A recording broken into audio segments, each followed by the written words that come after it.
et les talus de chair emprisonnent le hasard servile des arçons de miel. Au matin, mangé de sueur, je n'ai perdu que mes pieds inutiles au voyage, non les gares du vent, la coque gantée d'un navire sans voile. Et je parle avec ta voix, à l'heure où s'obstruent tous les chemins de sable, à l'heure qu'indiquent les phares brûlés du sycomore, dans la blessure humide d'un oiseau sans ailes, plonge l'été briseur d'épaves.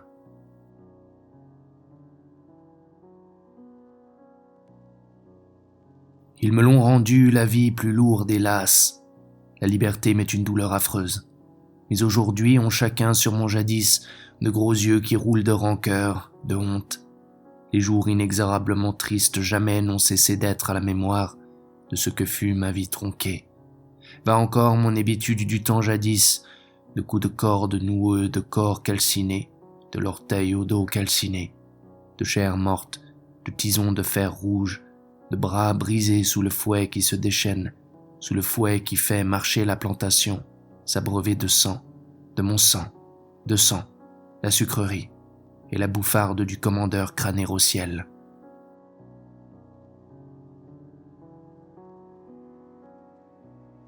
Ô lumière amicale, ô fraîche source de la lumière, ceux qui n'ont inventé ni la poudre ni la boussole, ceux qui n'ont jamais su dompter la vapeur ni l'électricité, ceux qui n'ont exploré ni les mers ni le ciel, mais ceux sans qui la terre ne serait pas la terre, gibbosité d'autant plus bienfaisante que la terre déserte davantage la terre, si l'eau se préserve et mûrit ce que la terre a de plus terre.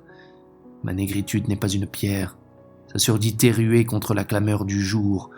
Ma négritude n'est pas une tête d'eau morte sur l'œil mort de la terre. Ma négritude n'est ni une tour ni une cathédrale. Elle plonge dans la chair rouge du sol. Elle plonge dans la chair ardente du ciel. Elle troue l'accablement opaque de sa droite patience. Eya pour le caïl cédra royal. Eya pour ceux qui n'ont jamais rien inventé. Pour ceux qui n'ont jamais rien exploré. Pour ceux qui n'ont jamais rien dompté.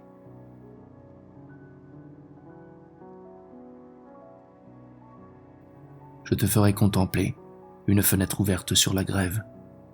La terre tournera autour de nos bras polaires et nous aurons le vertige des gravitations, le privilège de fixer le changement des saisons, l'influence de tes yeux sur les rats de marée, le sommeil des pêcheurs, le cauchemar de germination des alluvions. Tu chanteras devant l'extase, car tu ne construiras pas sur l'inquiétude et la soif. Le chevalier insoumis, les coursiers de désert communicables inclineront jusqu'à tes pieds en porcelaine leurs flèches, leurs boucliers.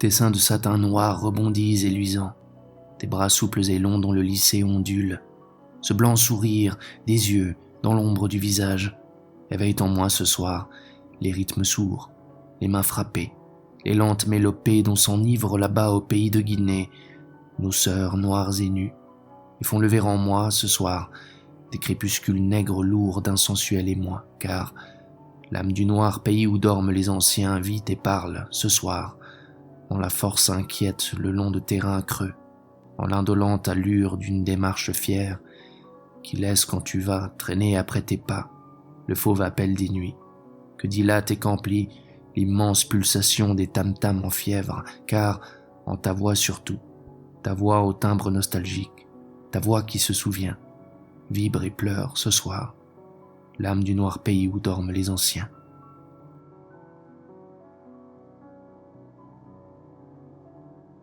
L'Afrique va parler, car c'est à elle maintenant d'exiger. J'ai voulu une terre où les hommes soient hommes, et non loups, et non brebis, et non serpents, et non caméléons. J'ai voulu une terre où la terre soit terre, où la semence soit semence, où la moisson soit faite avec la faux de l'âme, une terre de rédemption et non de pénitence, une terre d'Afrique.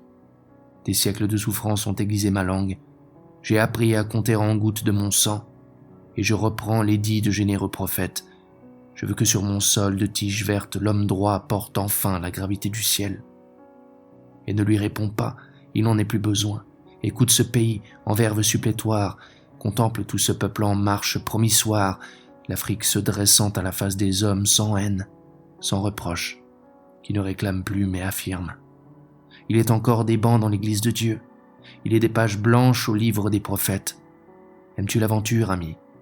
Alors regarde, un continent s'émeut, une race s'éveille, un murmure d'esprit fait frissonner les feuilles. Tout un rythme nouveau va térébrer le monde. Une teinte inédite peuplera l'arc-en-ciel. Une tête dressée va provoquer la foudre. L'Afrique va parler.